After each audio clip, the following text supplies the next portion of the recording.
The kingdom of Eldoria was a land of beauty and grandeur, known for its sprawling green meadows, sparkling rivers, and towering castles that seemed to touch the sky. It was a place steeped in tradition, where festivals brought people together and loyalty to the royal family was absolute. At the heart of Eldoria was the magnificent palace, a symbol of power and prosperity, where King Alden ruled with wisdom and strength. His people adored him, but even more so, they revered his only son, Prince Alaric.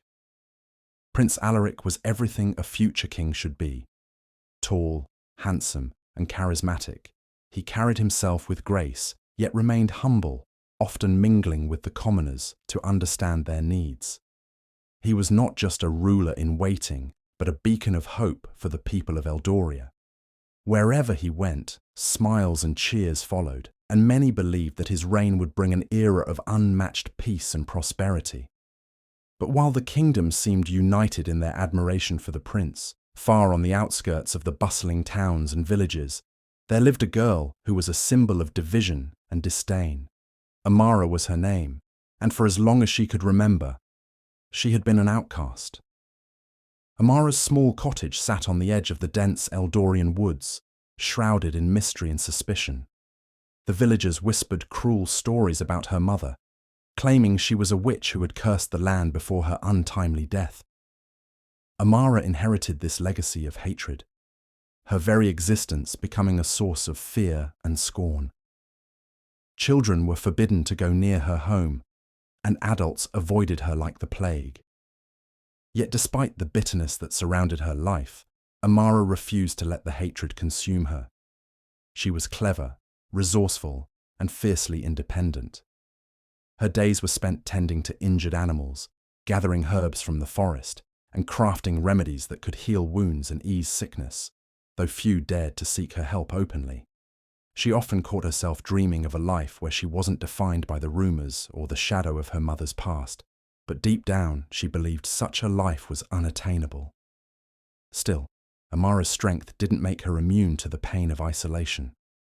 The laughter of children playing in the village square, the sight of families gathered for festivals, and the warmth of companionship were all things she had never experienced. And yet she carried on, her resilience as unyielding as the towering oaks that surrounded her home. In the bustling heart of the kingdom, Prince Alaric lived a life of admiration and respect, while on the outskirts, Amara struggled with scorn and loneliness. They were two souls from opposite worlds, destined to collide in ways neither could have imagined.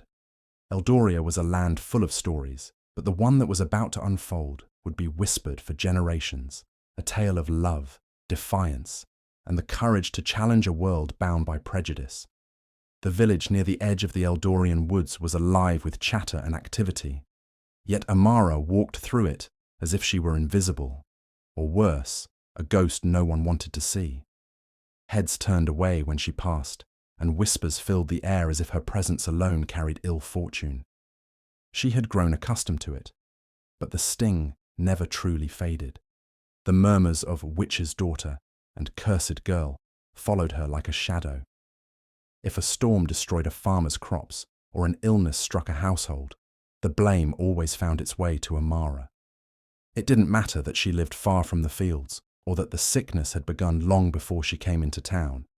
She was the easiest scapegoat. Once, when a villager's barn mysteriously caught fire, the elders claimed it was Amara's doing, even though she had been nowhere near it. The punishment was the same as always: more isolation, more hatred. The children, emboldened by their parents' disdain, took their cruelty further. They threw stones at her when they thought no one was watching, taunting her with cruel rhymes and daring each other to touch her as if she carried some curse that would poison them. Amara bore the bruises silently, never giving them the satisfaction of seeing her cry. Yet, when she returned home, the tears came, quiet and bitter, soaking into the rough fabric of her dress as she sat alone in her small dark cottage. Her days were spent in solitude, far from the accusing eyes of the villagers. She would venture into the woods at dawn, her basket in hand, to gather herbs and berries. The forest was her sanctuary, a place where the trees whispered secrets and the birds sang songs of freedom. Here, she felt at peace. She often found injured animals, a bird with a broken wing, a rabbit caught in a snare, and nursed them back to health. They were her only companions, offering her the kind of trust and affection humans never had. Books, too, were her refuge. The few that her mother had left behind were her greatest treasures. Late at night, by the light of a flickering candle, she would lose herself in tales of far-off lands, brave heroes, and happy endings. She often imagined herself as one of the heroines in those stories, escaping her lonely life and finding a place where she truly belonged. But reality always pulled her back. Her mother's death had left her completely alone in a world that wanted nothing to do with her. She could still remember her mother's warm smile and the way she used to sing while working in their garden. Her mother had been her shield against the villagers' hatred, standing firm against their accusations and teaching Amara to hold her head high. Without her, the weight of loneliness was almost unbearable. Yet, even in her solitude, Amara dreamed. She dreamed of acceptance, of walking through the village without fear or scorn. She imagined joining the festivals she could only watch from afar, dancing under the stars with laughter ringing in her ears. She longed for someone to see her, not as the cursed girl, but as Amara, brave, kind, and worthy of love. Sometimes she would stand at the edge of the village square, watching the bustling market with a mixture of yearning and sadness. The smells of fresh bread and roasted meats would make her stomach ache with hunger, but it was the laughter and camaraderie that hurt the most. She often wondered what it would feel like to belong, to have someone call her name with kindness instead of fear. But these were just dreams. Each day, she reminded herself that she didn't need the villagers' approval to survive. She had the forest, the animals, and her books. And yet, in the quiet moments, when the forest grew still and the night stretched endlessly, the ache for connection would creep in, soft but unrelenting. Amara's struggles had shaped her into someone strong and self-reliant, but they had also left scars. Ones no one could see, but that ran deep. She had built walls around her heart, telling herself she didn't need anyone. But deep down, she yearned for someone to see past the rumors and lies, to see her for who she truly was. In the eyes of the villagers, she was a pariah. In her own eyes, she was a survivor. And in the quiet, unspoken corners of her heart, she dared to hope that one day, someone would come who would see the truth of her, someone who wouldn't turn away. The grand halls of the palace were filled with opulence and power, but for Prince Alaric, they felt more like gilded cages. The weight of his lineage pressed heavily on his shoulders. Every day, he was reminded of his responsibilities as the future king of Eldoria, attending council meetings, learning the intricacies of statecraft, and, most of all, adhering to the unyielding expectations of his father, King Alden. The king was a stern man, proud of his son, but unwavering in his belief that Alaric must embody every aspect of royal tradition. Lately, those expectations had grown even more demanding. The king insisted it was time for Alaric to marry, to find a noblewoman from one of the influential families and secure alliances that would strengthen the kingdom. The names of potential brides were paraded before him daily, ladies of elegance and refinement, each one seemingly perfect on paper. But to Alaric, they were strangers, chosen not for love, but for political gain. It wasn't that Alaric didn't understand his duty. He had grown up knowing he was destined to rule, to guide the kingdom with wisdom and strength. Yet, as the days passed, he couldn't shake the feeling that something was missing. His life was confined to the palace walls, his world a series of meticulously planned events and scripted interactions. He was surrounded by advisors, servants, and nobles, yet he felt utterly alone. What haunted him most was the thought that he didn't truly know his people. How could he be a just and compassionate king if he had never walked among the commoners, never seen their struggles, or shared in their joys? He wanted to experience the world beyond the palace, to understand the lives of those he would one day rule. But every time he brought up the idea to his father, it was met with a stern rebuke. "Your place is here, Alaric," the king would say. "A ruler does not wander aimlessly. Your people need stability, not a prince chasing whims." Alaric nodded dutifully each time, but the longing for freedom burned brighter with every passing day. The palace, no matter how grand, felt like a prison, and the carefully curated life he lived felt hollow. He yearned for purpose, for a chance to prove himself outside the shadow of his title. One evening, as the sun dipped below the horizon and the palace was bathed in the golden glow of twilight, Alaric made a decision. He couldn't wait any longer. If he was to truly understand his kingdom and find the answers he sought, he would have to leave, if only for a short time. Disguising himself was easier than he had imagined. Swapping his royal robes for a simple tunic and cloak, he tied back his golden hair and covered it with a hood. He left behind the ornamental sword that marked him as the prince and took instead a plain dagger for protection. Slipping past the guards, who were accustomed to his presence and never suspected him of mischief, he made his way to the palace gates. His heart pounded as he stepped into the cool night air, the vast world stretching out before him for the first time. For Alaric, it was a moment of liberation. The bustling streets of the capital were alive with energy, a stark contrast to the rigid order of the palace. He wandered through the market, his senses overwhelmed by the vibrant sights and sounds. Merchants called out, hawking their wares, while children ran through the crowds, laughing and playing. The smells of roasted meats and fresh bread filled the air, mingling with the earthy scent of the cobblestones beneath his feet. For the first time in his life, Alaric felt invisible. No one bowed as he passed, no one whispered his name in reverence. He was just another face in the crowd, free to observe and experience without the weight of expectation. As he ventured further from the capital, the landscape began to change. The roads grew quieter, the towns smaller, and the people more reserved. He saw both the beauty and the hardship of his kingdom, fields of golden wheat swaying in the breeze, but also homes in disrepair and villages with weary eyes. It was a side of Eldoria he had never been shown, a side that deepened his resolve to be the kind of ruler his people needed. The journey wasn't without its challenges. Traveling as a commoner meant facing discomforts he had never known, sleeping on hard ground, eating simple meals, and enduring long days of walking. But Alaric welcomed it all. For the first time, he felt alive, unburdened by the constraints of palace life. Though he had no clear destination in mind, Alaric trusted his instincts to guide him. He wanted to see as much of the kingdom as he could, to meet its people and hear their stories. Little did he know that this journey, born out of a desire for freedom, would lead him to the outskirts of the kingdom and to a chance encounter that would change his life forever.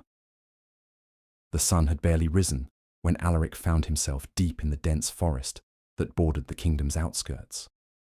It was a place he'd never ventured before, a realm of towering trees and thick underbrush. He'd heard stories about the wild animals that roamed these woods, but curiosity had driven him deeper than he'd intended. The sounds of the village and the distant hustle of the city were long behind him, replaced by the eerie silence of the forest. The quiet, though peaceful, seemed oppressive as he continued his journey, the weight of his decision to leave the palace creeping into his thoughts. He had wandered farther than he had meant to.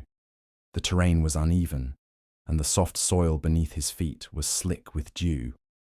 The deeper he ventured, the more unfamiliar the forest became, with trees that seemed to crowd in on him.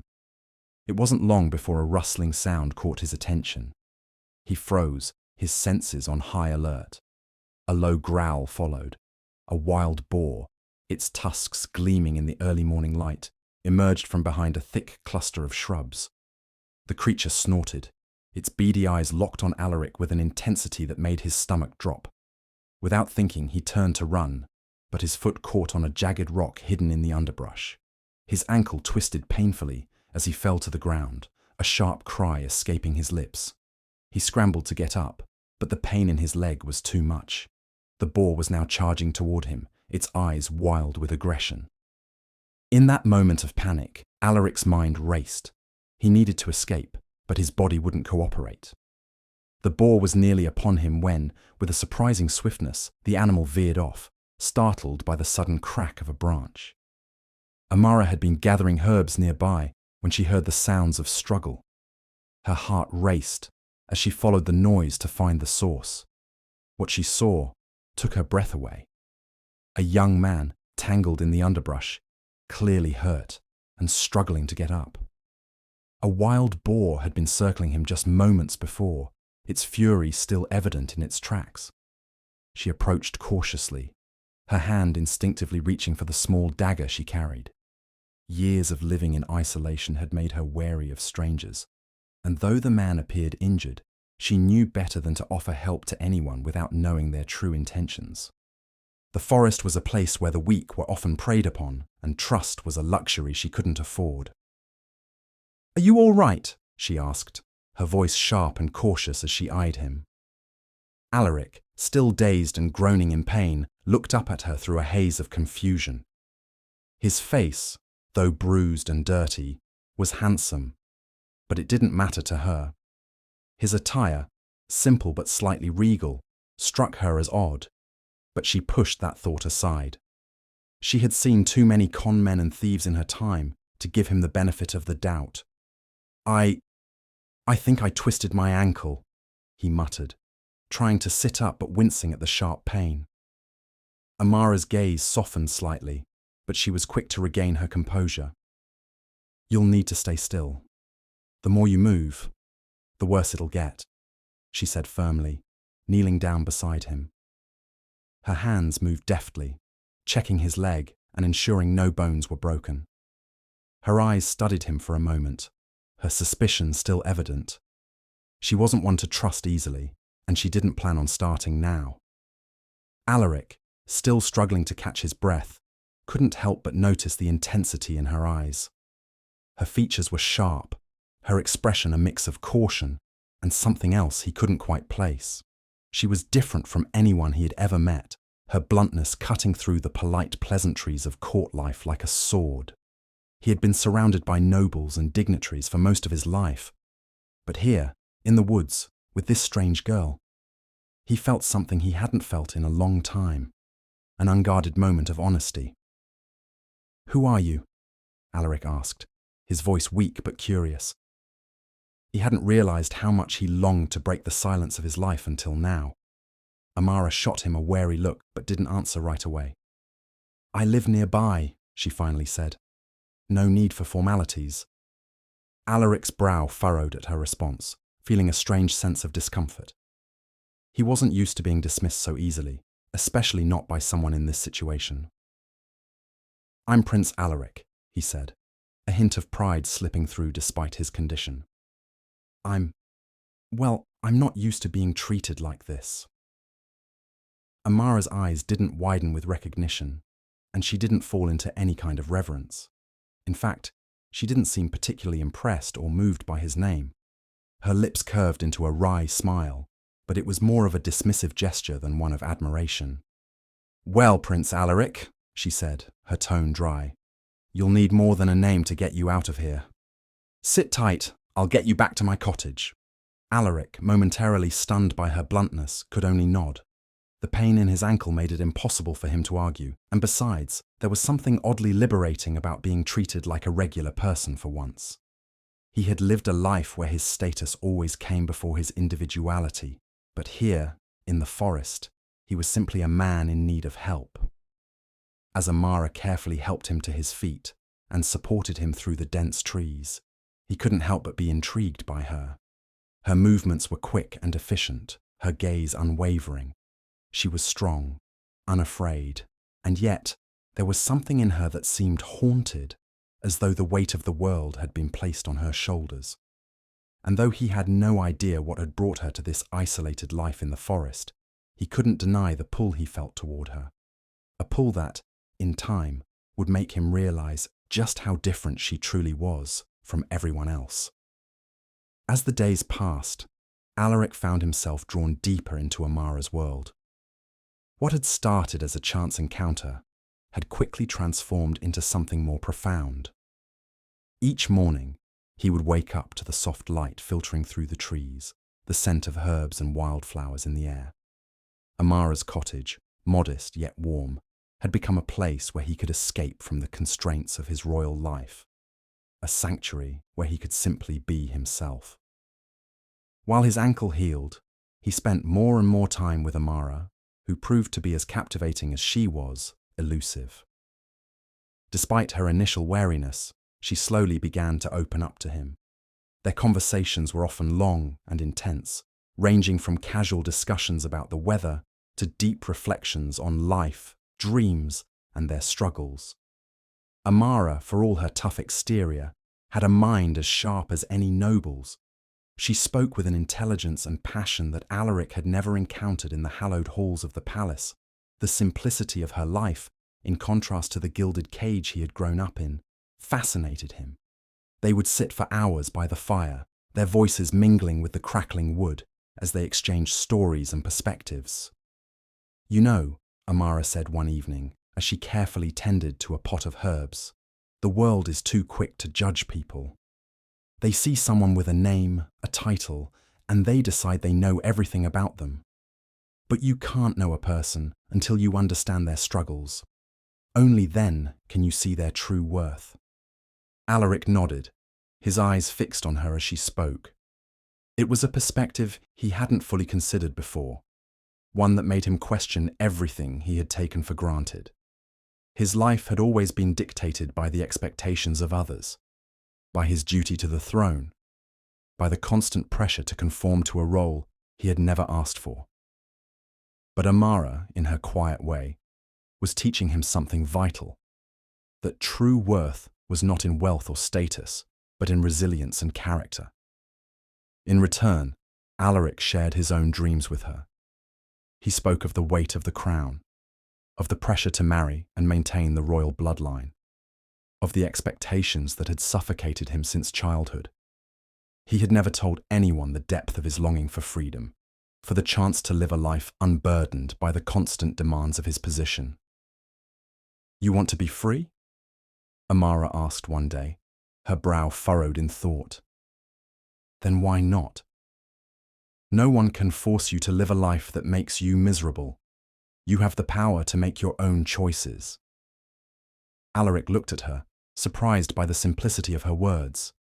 He had never thought of it like that. He had always believed that his duty was unbreakable, that he was trapped by the role he was born into. But Amara's words planted a seed of doubt in his mind, one that would grow into a desire for change. As their bond deepened, so did the rumors that surrounded Amara. The villagers, whose suspicion and distrust of her had been growing ever since her arrival in the area, began to whisper even more fervently. They had always called her the cursed girl, the outcast with a mysterious past. Now, with the presence of a young man, especially one with the princely bearing of Alaric, those whispers became louder. "You see that boy with her?" one villager muttered to another as they walked past the cottage. "That's no ordinary man, the king's son, and yet he's spending all his time with her. Don't be fooled, she's a danger." Alaric overheard the rumors one day as he walked with Amara to gather more herbs from the forest. The villagers' voices, full of fear and disdain, reached his ears, and he couldn't help but feel anger rise within him. "Why do they say such things about you?" he asked, his voice tinged with frustration. "You've done nothing to deserve their hatred." Amara's expression was a mixture of sorrow and resignation. "People always find something to blame when they don't understand. My mother's past, the way I live, it's all too much for them. They need someone to point to, someone to accuse when things go wrong in their lives." "It's not fair," Alaric said fiercely, his gaze hardening. "They don't know you. They don't see who you really are." Amara sighed, shaking her head. "It's not about fairness. It's about fear. People fear what they don't understand, and they fear me because I am different. But I don't need their approval, Alaric. I never have. But I do, he responded, almost as an afterthought, his eyes meeting hers with a vulnerability he had never shown before. I want them to see you the way I see you. She didn't respond right away, but the quiet sincerity in his words made her heart flutter, though she quickly tried to push the feeling aside. I appreciate your kindness, but there are dangers in associating with me, especially for someone like you. Alaric was undeterred, however. The more he saw Amara, the more he understood that she was not the cursed girl they made her out to be. She was a woman of strength, wisdom, and kindness, and he had come to admire her in a way he had never expected. The rumors of the villagers didn't matter to him. What mattered was the truth that lay in her heart. I don't care about the rumors, he said firmly, the words flowing from him with an honesty he had never felt before. I only care about you, Amara. What they say doesn't change who you are to me. Amara felt a rush of emotions at his words, but she quickly masked them with a cool exterior. It's dangerous for you to be so close to me, she warned again, her voice softer now. The village will turn against you. Your people will turn against you. I don't care, Alaric replied, stepping closer to her. I don't care about the throne or what anyone expects of me. All I care about is you. His words hung in the air between them, thick with unspoken emotion. Amara's heart skipped a beat, her mind racing as she tried to process the weight of what he had said. She had never allowed herself to dream of something like this. A prince choosing her, someone so different, someone so hated by the world, over everything he was supposed to be. It felt impossible. And yet, as she looked into his eyes, she saw something in him that she hadn't seen in anyone before. Sincerity, a longing for something real, something untouched by the rigid boundaries of royalty. And for the first time in a long time, Amara felt a spark of hope. I don't want to be alone anymore, Alaric, she whispered, the words slipping out before she could stop them. Alaric's eyes softened. Then you don't have to be. As they stood there, the distant murmurs of the villagers still lingering in the air, Amara realized that despite the danger, despite the obstacles, she wasn't alone anymore, and neither was he. The peaceful rhythm of Amara's daily life was shattered one morning when the sound of horses' hooves echoed through the quiet forest. At first, Amara thought it was just the usual morning bustle, maybe travellers or merchants passing by. But when she heard the commanding voices of the royal guards, her heart sank, and an icy feeling gripped her chest. She stepped out of the cottage, her eyes scanning the surroundings, and froze as she saw the familiar sight of the royal soldiers, their armour gleaming under the sun, surrounding the area. They were searching for someone, and it didn't take long for Amara to realise who they were looking for. Where is he? One of the guards barked, his eyes scanning the clearing. Who? Amara asked, trying to keep her voice steady, but the nervousness in her stomach betrayed her. The young man who's been staying here, the guard said, his tone impatient. He is to return to the palace immediately. Amara's heart thudded in her chest as realization hit her like a wave. The man she had come to know so well, the one who had sat by the fire with her and shared his dreams, the one who had opened up to her about his fears. He was not just any stranger. He was Prince Alaric. At that moment, Alaric stepped out from behind the cottage, his face pale as he took in the sight of the royal guards. His eyes met Amara's, and there was a flicker of guilt in them, but he didn't speak. The tension in the air was thick as the guards dismounted and stood at attention, waiting for their prince to comply. Prince Alaric, you must return with us immediately, one of the guards said, his voice stern but respectful. The king demands your presence. Amara's mind was racing, trying to process the scene unfolding before her. She felt a sudden rush of betrayal, her heart pounding with a mixture of hurt and anger. She had believed in him, trusted him, and now it felt like everything had been a lie. Alaric stepped forward, but before he could say anything, Amara's voice broke through the tense silence. Why didn't you tell me? She demanded, her voice sharp with pain. "Why didn't you tell me who you really are?"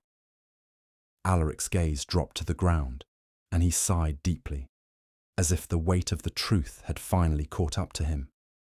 He knew the moment he had stepped into her life, he had crossed a line. But he had been so desperate to experience something real, something not bound by the crown, that he hadn't thought about the consequences.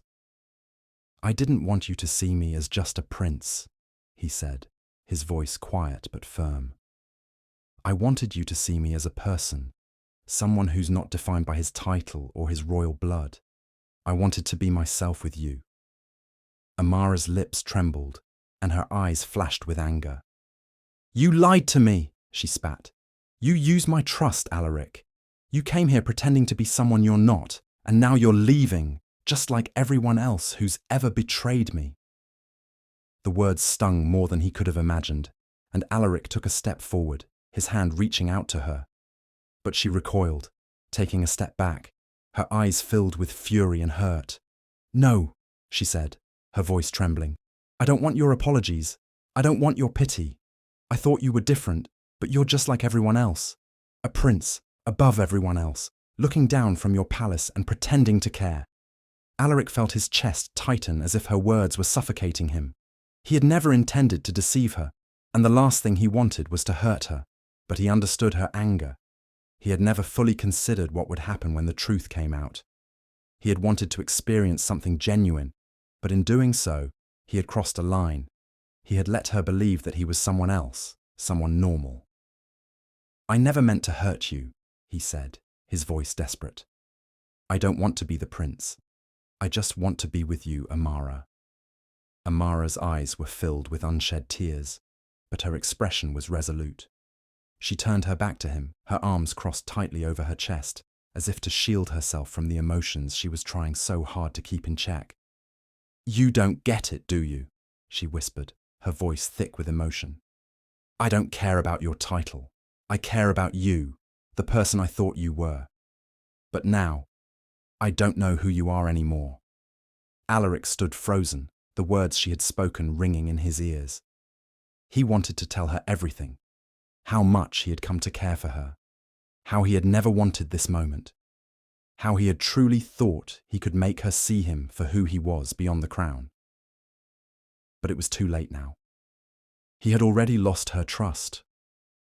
"I'm sorry," he said softly, the weight of the apology feeling heavier than any burden he had ever carried. "I never meant to lie to you. I never meant for it to end like this." Amara didn't respond. She didn't turn around. She simply stood there, staring ahead, trying to keep the tears at bay. The guards, sensing the tension, stood by silently, waiting for the prince to make his decision. Alaric felt the eyes of the royal soldiers on him, but he couldn't bring himself to move. He couldn't leave, not yet. Not when she was still so angry, so hurt. But eventually, the reality of his position settled in, and with a final glance at Amara, Alaric turned away. The guards mounted their horses, waiting for him to follow, but Alaric didn't make a move. He stood there, facing the woman he had come to love, and yet the distance between them felt insurmountable. "I'll be back," he said quietly, more to himself than to her. But Amara didn't answer. She didn't look at him as he rode away, and she didn't feel the weight of her own heart breaking as he disappeared into the distance. All she felt was the sting of betrayal and the loneliness she had spent so many years learning to live with. And in that moment, as the sound of hooves faded into the forest, Amara realized that she had never been truly alone, until now. The news of Prince Alaric's unexpected stay with Amara spread like wildfire, reaching the palace within hours. It didn't take long before whispers of the prince's strange behavior found their way into the ears of the court's nobles, and soon enough, the story was no longer a mere rumor. It had become the scandal of the season. At the palace, King Aemon was livid when he first heard the details. His fury was a force to be reckoned with, and the moment his advisors brought him the news, he bellowed for his son. Prince Alaric had been a constant source of pride for the king, his hope for a future ruler who would uphold the family's legacy. The king's voice boomed through the royal halls as he demanded, "Where is my son?" Alaric had been absent for a few days, hiding away under the guise of a simple traveller. But the king had been made aware of his son's recent escape and the dangerous company he had kept. A nobleman had already reported seeing Amara with Alaric, and the idea that his son had stayed in her cottage, of all places, sent the king into a fit of rage. "How dare he associate with someone like her?" the king spat to his advisers, his face red with anger. "She's nothing but a cursed girl with a dark past. She's beneath him. This foolishness will ruin everything." Meanwhile, the nobles saw an opportunity in this scandal. Whispers began to circulate in the royal courts, twisting the story and painting Amara as a manipulative woman who had trapped the prince with false charm. The rumors were rich with deceit, claiming that Amara had seduced Alaric in an attempt to gain power or position in the kingdom.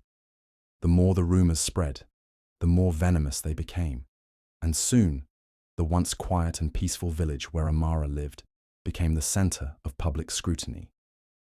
The villagers, already suspicious and resentful of Amara due to her mother's mysterious past, seized the opportunity to fuel the fire. They began to accuse her of using dark magic to ensnare the prince, a tool of manipulation she supposedly used to control him for her own selfish gains.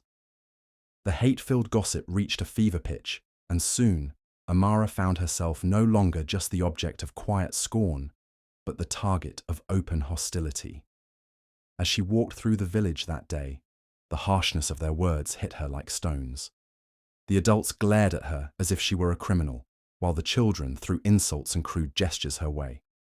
Amara tried to keep her head down, to ignore the venom that dripped from every word, but the weight of the accusations wore her down. It wasn't just the villagers who had turned against her, it was the entire kingdom, it seemed. The shame of being labelled a seductress, a woman who had stolen the prince's heart with wickedness, was too much for her to bear. The situation reached a boiling point when the town square filled with the sound of a public gathering. The village elders, in league with the nobles, organized a public humiliation for Amara. They had been ordered to remove her from the village, to cast her out as if she were nothing more than a common criminal. Amara stood at the center of the crowd, her hands clenched into fists at her sides, but the shame and the cold glares from the crowd had robbed her of her strength.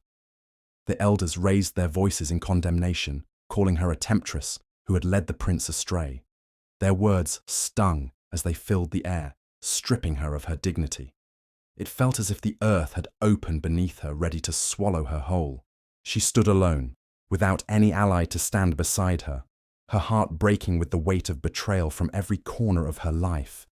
In a final act of cruelty, the elders declared that she was no longer welcome in the village.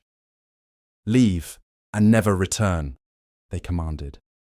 Amara, her face pale and her eyes glistening with unshed tears, turned and fled without a word, seeking refuge in the very forest she had always found comfort in. But even the solace of the trees and the quiet whispers of the wind could not offer her peace. She was a pariah now, branded with the lies the villagers had spread. Meanwhile, within the walls of the palace, Alaric had heard nothing but bad news since he had left Amara. The noble families, the very people who once respected him, were now planning to use this scandal to their advantage. His father's rage had only made matters worse. He had tried to explain that his feelings for Amara were genuine, that he wanted to be with her, but the king refused to listen, his pride blinding him to the truth. Alaric had never felt so trapped in his life. He had always followed the royal rules, but now those rules felt suffocating. His heart ached for Amara, for the pain she had endured, and for the injustice of the situation. He had spent days thinking about her, trying to figure out what to do, but it had become clear. He could not live without her. In a final act of defiance, Alaric made his decision. He would leave the palace, defy his father, and find Amara. No matter the consequences, no matter what anyone said, he would prove that his love for her was real. The love he had tried to hide from the world would no longer be secret. Without a moment's hesitation, He mounted his horse and rode out of the palace gates. He wasn't sure where Amara had gone, but he knew he couldn't stay in the palace, not with the weight of his father's anger hanging over him. All he knew was that he had to find her and make things right. The road ahead would be difficult. His name was tarnished, and the villagers would never welcome him. But Alaric's heart was steadfast, and he knew that no matter how far he had to go, he would search for Amara until he found her. His love for her had become the only truth he cared about. The days stretched on as Alaric searched tirelessly for Amara, riding through dense forests and treacherous paths, determined to find her, no matter the cost. His heart burned with a singular focus, to apologize, to make things right, and to stand by her side. Finally, after days of searching, he found her. She was sitting on a fallen log, the deep forest surrounding her like an impenetrable barrier from the world that had so cruelly rejected her. Her eyes were distant, but as Alaric approached, they softened with recognition. "Amara," he whispered, almost afraid she would vanish again. "Amara, it's me." She looked up, her expression unreadable, and for a moment their eyes locked in silence. It was as if the entire world had paused, just for a second, to let them be together. "You shouldn't have come here, Alaric," she said, her voice thick with the pain of betrayal and hurt. "You've done enough. You don't need to ruin your life for me." Alaric knelt before her, his voice unwavering, filled with sincerity. "I came because I love you, Amara, and I won't let anyone or anything take you away from me. Not now, not ever." Her eyes widened, the weight of his words sinking in, but still she hesitated. "You're a prince. Your world doesn't fit with mine." "I don't care about my title, my kingdom, or the palace," Alaric said, shaking his head. "All I care about is you. I want to be with you, Amara. I want to protect you, stand by you, and fight for you. I'll make sure the world sees you for who you truly are, strong, kind, and worth far more than they've ever believed." Amara's breath caught in her throat as she looked at him, seeing the raw honesty in his eyes. It was the first time anyone had ever spoken to her with such genuine care. The people who had judged her had always seen her as an outcast, but Alaric, he saw her as someone worthy of love. Her heart softened despite herself, but there was still doubt lingering in her mind. Could they really be together in a world that despised her? Before she could speak, Alaric took her hand gently in his. "Come with me," he urged.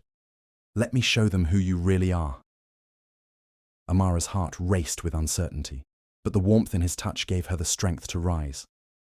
Together, they walked back to the kingdom, hand in hand, ready to face whatever came next.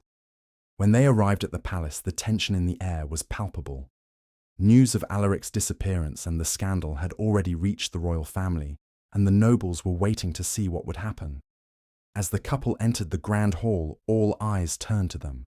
The murmurs began immediately. Disbelief, judgment, and even anger. King Aemon was seated at the throne, his face a mask of fury. "Alaric!" he boomed, his voice cold and unforgiving. "What have you done? You've disgraced the crown and yourself by bringing this woman here." Alaric stood tall, unflinching under his father's harsh gaze. "No, father, I'm not disgraced. You are. You're the one who failed to see the truth about Amara. You're the one who let your prejudices blind you to her heart. She's not a curse. She's not a villain. She's a woman who deserves love, respect, and a place in this world." The nobles looked on, shocked by the prince's boldness. The king's face turned red with fury, but Alaric didn't falter. "Amara has done nothing wrong. She's only been a victim of your lies and your hatred. I will not let you continue to treat her like this," Alaric said firmly, his voice rising with conviction. "She is the person I choose. I will not be forced to live a life dictated by false judgments. I choose to love her, and I will stand by her, no matter what." The room fell silent, and Amara could hardly breathe as she watched Alaric stand up to his father and the nobles who had once commanded his respect. She had never seen such defiance. Never had she imagined that someone, let alone a prince, would fight so fiercely for her. After a long pause, the king's eyes narrowed, and he let out a sigh, clearly unwilling to concede.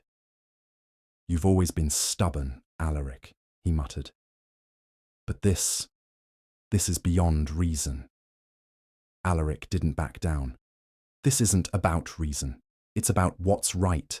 And what's right is that Amara deserves a chance to prove her worth. I won't let anyone take her away from me." The king's gaze flickered between his son and Amara, his anger still present, but something in his eyes softened. He had never expected his son to be so resolute, so determined. Slowly, reluctantly, he nodded. "Fine," King Aemon said, his voice low. "She will stay, but she must prove herself. I will give her one chance, but if she fails, there will be consequences." Amara was stunned. She had expected rejection, scorn, and even more cruelty. But instead, the king had allowed her to stay, if only to prove her worth. She turned to Alaric, a mixture of gratitude and disbelief on her face. Alaric smiled warmly at her, squeezing her hand. "We'll face this together," he said, his voice filled with hope. And with that, they began a new chapter in their lives, one where love, acceptance, and the fight for justice would guide their path. Amara's moment of redemption came when the kingdom was struck by a deadly illness that spread rapidly among the people. The illness, unlike anything the healers had seen before, caused fever, pain, and delirium. The royal doctors were powerless to stop it, and panic spread through the streets as more and more people fell ill. When the news reached Amara, she didn't hesitate. Despite the fear and distrust that the villagers had for her, she knew that she was the only one with the knowledge to save them. She had spent years studying the herbs in the forest, learning the secrets of nature passed down from her mother. This was her chance to prove herself, to show them that she was not the curse they had believed her to be. Alaric stood by her side as they gathered the necessary ingredients. Together, they ventured deep into the forest, carefully collecting rare herbs that could treat the symptoms of the illness. Amara's hands moved swiftly, her heart focused on the task at hand. The villagers, watching from a distance, were hesitant at first, but as the days passed and the illness began to subside in those she treated, their skepticism began to fade. Amara worked tirelessly, preparing medicines, administering them to the sick, and offering comfort to those in pain. She didn't care about the looks, the whispers, or the judgment. All that mattered was saving lives. As the illness began to retreat, the villagers' attitude toward Amara started to shift. They no longer saw her as the outcast or the curse, but as someone who had saved their loved ones. Word spread quickly, and soon even the nobles took notice of Amara's bravery and intelligence. The court, which had once looked down on her, now respected her. In the days that followed, the king, who had been skeptical of Amara's place in the kingdom, called for her. He looked at her with new eyes, no longer seeing the cursed girl, but a woman who had proven her worth. "Amara," he said, his voice softer than it had ever been, "you have earned the respect of this kingdom. You have shown us all that your heart is as pure as your knowledge. You are no longer an outsider here. You are part of this kingdom, and you have my blessing." With that, the villagers, the court, and even the king acknowledged Amara's true worth. The hatred that had once surrounded her melted away, replaced by admiration and gratitude. And as she stood beside Alaric, surrounded by those who had once rejected her, she knew that this was the beginning of a new life, one where love, acceptance, and respect would no longer be out of her reach. As the kingdom's people stood gathered in the grand hall of the palace, the atmosphere was filled with joy and anticipation. Alaric and Amara stood side by side, their hands intertwined, their eyes locked with a shared understanding of the journey they had been through. It had not been an easy road, but love had triumphed over all the obstacles they had faced. The king, who had once opposed their union, now stood before them with pride. His gaze softened as he looked at Amara, who had proven herself to be a woman of strength, wisdom, and compassion. "Amara," the king said, his voice rich with emotion, "you have not only saved this kingdom, but have also shown us all the power of love and understanding. I bless your union with my son Alaric. Together, you will lead this kingdom into a future where love knows no bounds, where judgment is cast aside, and where all are valued for who they truly are." The people, once wary of Amara, now cheered with excitement. They saw her for what she truly was, a woman of courage and heart.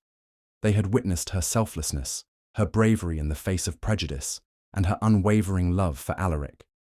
The villagers, the nobles, and the court all stood together, celebrating not just the marriage of the prince and the woman they had once shunned, but the dawn of a new era where acceptance reigned supreme.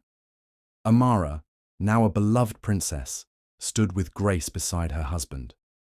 She used her position to bring change, to help those who had been cast aside, just as she once had been. Her first act as princess was to create a foundation for the poor and misunderstood, offering them the same love and support she had once yearned for. She worked tirelessly, providing for the orphaned children, the sick, and those who had been rejected by society. In the years that followed, the kingdom flourished under the leadership of Alaric and Amara. Their love became a beacon of hope for all, a symbol of the strength found in overcoming fear and embracing the beauty of what lies beneath the surface.